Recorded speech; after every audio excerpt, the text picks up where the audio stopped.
हिंसा और बवाल के बीच बीते 8 अगस्त यानी गुरुवार को बांग्लादेश की अंतरिम सरकार ने शपथ ग्रहण कर लिया। इस अंतरिम सरकार के मुखिया यानी चीफ एडवाइजर नोबेल पुरस्कार विजेता मोहम्मद यूनुस हैं। इस अंतरिम सरकार में यूनुस समेत 17 लोगों को पद और गोपनीयता की शपथ दिलाई गई है। यानी मोहम्मद यूनुस का अभी की जो कैबिनेट है उसमें 16 मंत्री हैं। मोहम्मद यूनुस का ओहदा डिफैक्टो प्राइम मिनिस्टर का होगा, यानी उनके अधिकार और प्रोटोकॉल प्रधानमंत्री की तरह होंगे।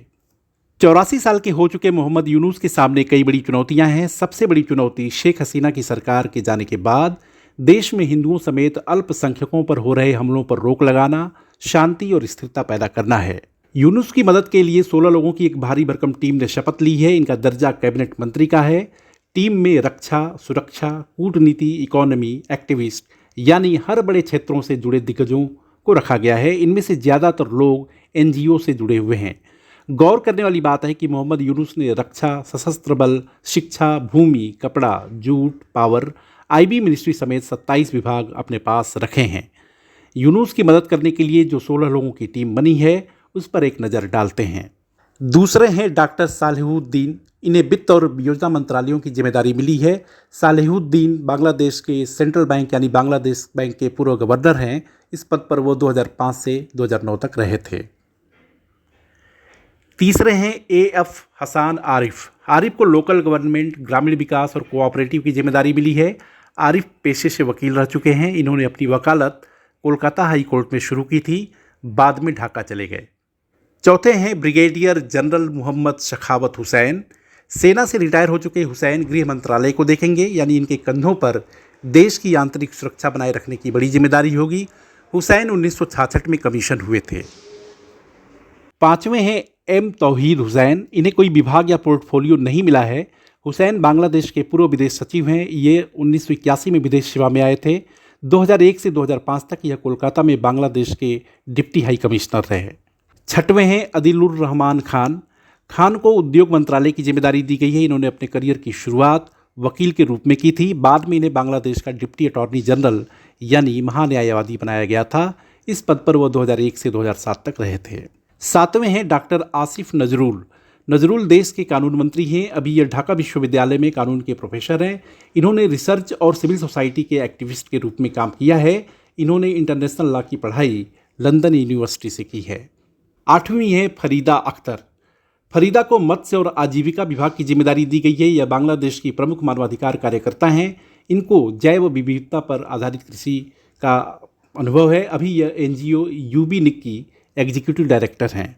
नवीं है शर्मीन मुर्शीद। शर्मीन को देश के सामाजिक कल्याण मंत्रालय की जिम्मेदारी मिली है। यह ब्रोटी नाम के एनजीओ की चीफ एग्जीक्यूटिव ऑफिसर भी हैं और इसका काम मुख्य रूप से चुनाव पर नज़र रखना होता है। 10वीं है सईदा रिजवान हसन। सईदा को पर्यावरण मंत्रालय की जिम्मेदारी दी गई है। हसन पर्यावरणविद और सुप्रीम कोर्ट की वकील हैं।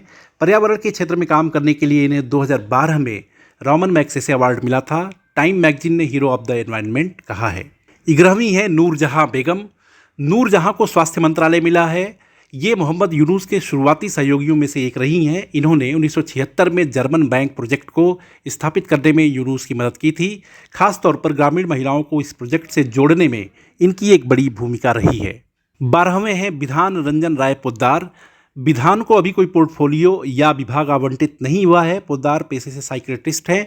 अभी वो ढाका में national institute of mental health hospital में साइकेट्री विभाग के प्रोफेसर हैं। 13वें हैं फारूक आजम। आजम को भी कोई विभाग नहीं मिला है। आजम लिबरेशन वार के योद्धा हैं। एक नौसैनिक कमांडो के रूप में यह मुक्ति वाहिनी में शामिल रहे और पाकिस्तानी फौज पर हमले किए थे। 14वें हैं एएफएम खालिद हुसैन। हुसैन के कंधों पर धार्मिक मामलों के मंत्रालय की जिम्मेदारी है। हुसैन देवबंदी विचारधारा से आते हैं। यह धुर दक्षिणपंथी संगठन हिफाजत ए इस्लाम के प्रमुख नेता हैं। 15वें हैं सुप्रदीप चकमा। चकमा को भी अभी कोई जिम्मेदारी नहीं मिली है। एक राजनयिक के रूप में यह कई देशों में अपनी सेवाएं दे चुके हैं। यह वियतनाम, मैक्सिको समेत कई देशों में बांग्लादेश के राजदूत रहे हैं। 16वें हैं आसिफ मोहम्मद सोजी भुइयाँ। भुइयाँ को यूथ और स्पोर्ट मिनिस्ट्री मिली है। भुइयाँ ढाका विश्वविद्यालय में मास्टर के स्टूडेंट हैं। यह छात्र आंदोलन के कोऑर्डिनेटर भी रहे हैं। 17वें हैं नाहिद इस्लाम। नाहिद को पोस्ट टेलीकम्युनिकेशन सूचना प्रौद्योगिकी मंत्रालय की जिम्मेदारी मिली है। यह छात्र नेता, एक्टिविस्ट और गणतांत्रिक छात्र स्टूडेंट ऑर्गेनाइजेशन के सीनियर मेंबर हैं। वीडियो को लाइक, शेयर और सब्सक्राइब करें और हाँ, कमेंट भी ज़रूर करें। देखते रहिए इंडिया अड्डा।